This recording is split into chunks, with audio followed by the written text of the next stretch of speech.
As per Direct Darren Siap na ano niya is nagkakas na siya ng ibang mga gaganap para sa part 3 like kung sino gaganap na VP Inday Sara, President Rodrigo Duterte.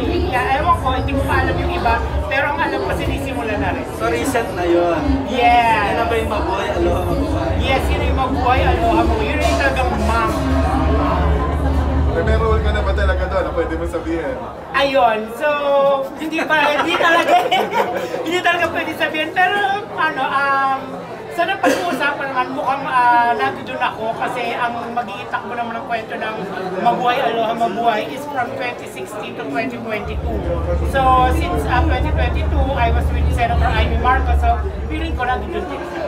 Ikaw ba, Juliana, dahil lagi kang kasama ng mga Marcoses, may mga times na nababash ka din dahil part ka ng... Ay, parte na po ng araw-araw na buhay ko yun hanggang palaginip ko may basher.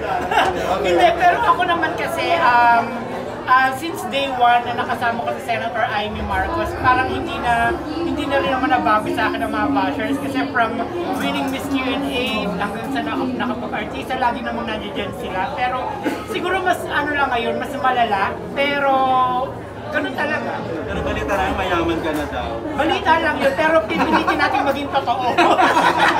Dahil sa pagiging part mo lagi ng mga Marcos. Oo, pero at the same time din, syempre thankful ako sa Viva kasi hindi nila ako pinapabayaan. May mga work pa rin ako.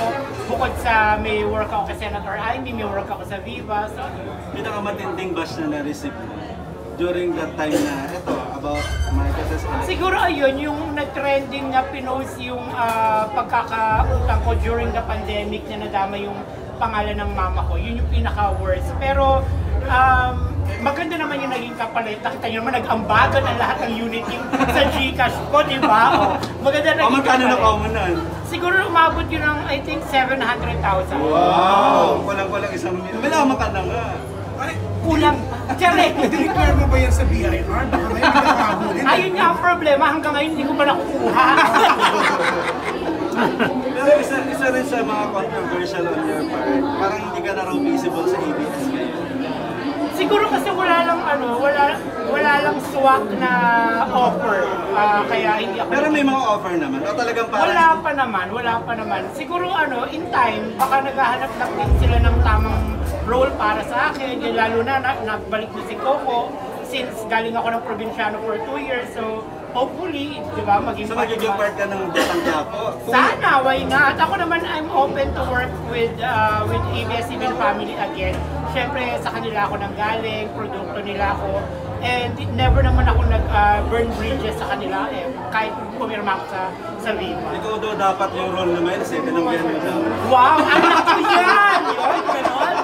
Anak ko yan! Kaya si kay Marisol napunta niyo daw at sa'yo. nakasabi ko, busy ako. Hindi, siguro isa lang.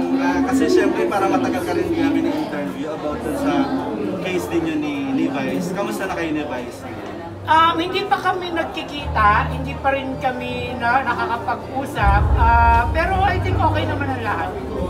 So, you're good friends? Yeah, we're good friends. Hindi na kami madalas talaga nagkakasama. Kahit naman noon, kahit before election, kahit bago pa mangyari lahat ng controversies, hindi naman kami yung katulad niya na siya with MC, with Lassie, with the other Bex. Hindi kasi ako nakakasama sa kanya sa mga gala, gimmick, gano'n. Nakakasama ko lang siya during work. Pero at least clear na. Pero we're good. We're good na. So willing to work with her soon. Yeah, why not? Siyempre, kasi unang movie ko din naman kasama ko siya.